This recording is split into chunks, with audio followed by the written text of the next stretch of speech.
Right breaking చూస్తున్నాం. Phone tapping కేసులో కీలక విషయాలు బయటపడుతున్నాయి. డేటా ధ్వంసం చేయడంతో మావోయిస్టులు అసాంఘిక శక్తుల సమాచారం గల్లంతైనట్లు తెలుస్తోంది. డేటా రికవరీకి అవకాశం లేకపోవడంతో ఎస్ఐబి అధికారులకు ఏం చేయాలో తెలియని పరిస్థితి నెలకొంది.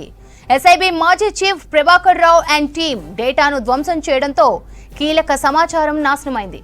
డేటాను రికవరీ చేయడం అసాధ్యమంటున్నారు అధికారులు. అటు ప్రణీత్ రావు ధ్వంసం చేసిన డేటాలో ఫోన్ ట్యాపింగ్ ఆధారాలతో పాటు రాష్ట్రానికి చెందిన మావోయిస్టులు, ఉగ్రవాదులు, అసాంఘిక శక్తులు, డ్రగ్స్ మాఫియా సహా ఇతర నేరాల ఇన్ఫర్మేషన్ ఉన్నట్లు తెలుస్తోంది.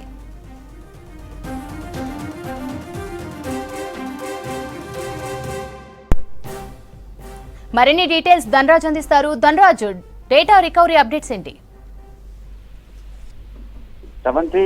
ఈ ఫోన్ ట్యాపింగ్ డేటాను తిరిగి మళ్ళీ దాన్ని పొందేందుకు గాను అధికార బృందం చాలా వరకు దర్యాప్తులు కొనసాగిస్తున్నారు. అదేవిధంగా ఇప్పటి వరకు అరెస్ట్ అయినటువంటి నిందితులందరూ కూడా చాలా వరకు అంటే ప్రణీత్ రావుతో సహా చూసినట్టయితే మాజీ డీసీపీ అయినటువంటి టాస్క్ ఫోర్స్ డీసీపీతో పాటుగాను భుజంగరావు, తిరుపతి అన్న వీరందరినీ కూడా విచారించడం జరిగింది. అయితే ప్రణీత్ రావు మాత్రం ఏదైతే సర్వర్ రూమ్ లోను, లాగర్ రూమ్ లో భద్రపరిచినటువంటి డేటానంతా కూడా ఆయన ధ్వంసం చేయడంతో కూడా దాన్ని తిరిగి పొందేందుకు గాను, దాన్ని రిట్రీవ్ చేసేందుకు గాను అధికార యంత్రాంగం మాత్రం చాలా వరకు మళ్ళకు గుల్లాలు పడుతున్నారు. ఈ క్రమంలోనే చూసినట్లయితే కొంతమంది పోలీస్ అధికారులు మాత్రం చాలా వరకు కీలకమైనటువంటి సమాచారం అంతా కూడా పూర్తిగా నాశనమైంది.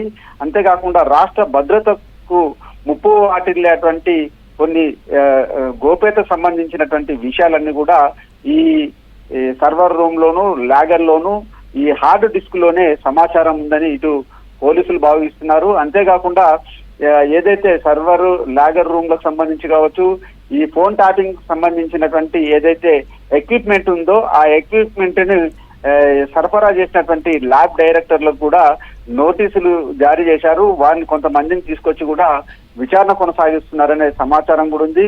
మొత్తం మీద చూసినట్టయితే ఈ ప్రణీత్ రావు ఎక్కడ దొరికిపోతామో అనే భయంతో మాత్రం పెద్ద ఎత్తున ఈ మొత్తం డాటా అంతా కూడా ధ్వంసం చేసి ఆ తర్వాత దీన్ని ముక్కలు ముక్కలుగా కట్ చేసి ఆ తర్వాత మూసి నదిలో పారేయడం, ఆ తర్వాత దాన్ని తిరిగి డాటానంతా రికవరీ చేసేందుకు గాను ఇటు ఎక్స్పర్ట్ తోటి చాలా వరకు మల్ల గుల్లాలు పడుతున్నారు. కానీ రాష్ట్ర భద్రతకు సంబంధించినటువంటి కీలకమైనటువంటి విషయాలు కూడా ఈ డేటాలోనే ఉన్నట్టుగా అధికారులు గుర్తిస్తున్నారు. అదే కాకుండా రాష్ట్రానికి సంబంధించినటువంటి చూసినట్టయితే ఇటు మావోయిస్టులు కావచ్చు, ఉగ్రవాదులు, అసాంఘిక శక్తులు ఉన్నారు, డ్రగ్స్ మాఫియా, ఇంకా ఇతరత్రకు సంబంధించినటువంటి కరడు కట్టినటువంటి నేరగాలకు సంబంధించినటువంటి డేటా కూడా అంతా కూడా ఇందులో ఉంది. అంతేకాకుండా దీన్ని అంతా నాశనం చేసినటువంటి ప్రణీత్ రావు, అదేవిధంగా ఈ ఎక్విప్మెంట్ ని సరఫరా చేసినటువంటి వ్యక్తులను కూడా వారికి నోటీసులు ఇచ్చి మొత్తం మీద తిరిగి ఆ డాటాను పొందేందుకు గాను అధికార యంత్రాంగం చాలా వరకు మళ్ళా గుల్లాలు పడుతుంది. అంతేకాకుండా ఇప్పటి వరకు ఈ పరికరాలను సప్లై చేసినటువంటి అధికారులు కావచ్చు, డైరెక్టర్లుగా ఉన్నటువంటి ఈ ల్యాబ్ కు సంబంధించి రవిపాల్ తో పాటుగాను భూసి, శ్రీవల్లి, గోడీలు సంబంధించిన వారికి కూడా నోటీసులు జారీ చేశారు.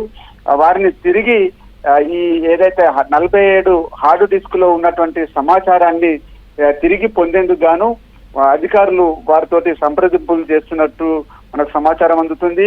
మొత్తం మీద చూసినట్టయితే రాష్ట్రకు సంబంధించినటువంటి కీలకమైనటువంటి ఆధారాలు కావచ్చు, రాష్ట్ర భద్రతకు సంబంధించినటువంటి వ్యవహారాలన్నీ కూడా ఈ 47 హార్డ్ డిస్క్ లోనే పొందుపరిచినట్టుగాను తెలుస్తుంది. వివిధ జిల్లాలకు సంబంధించినటువంటి మావోయిస్టులు కావచ్చు, గంజాయికి సంబంధించి కావచ్చు, అసాంఘిక కార్యకలాపాలకు జరుపుతున్న నేరగాళ్లకు సంబంధించిన చిట్టా అంతా కూడా ఈ 47 హార్డ్ డిస్క్ లోనే సమాచారం ఉన్నట్లుగా అధికారులు భావిస్తున్నారు.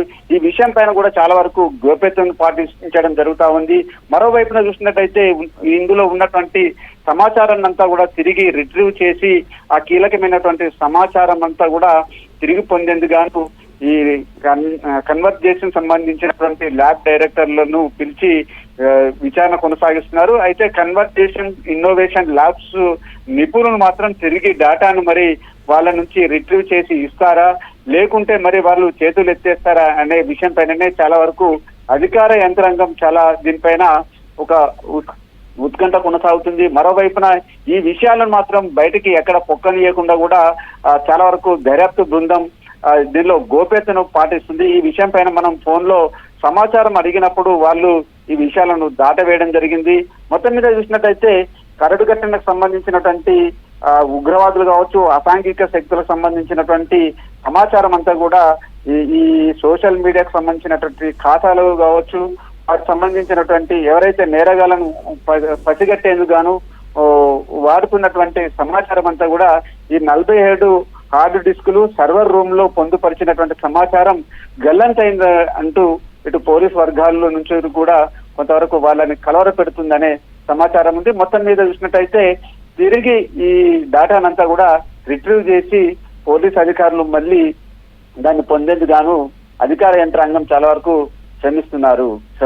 Right Dhanraj, thanks for the updates.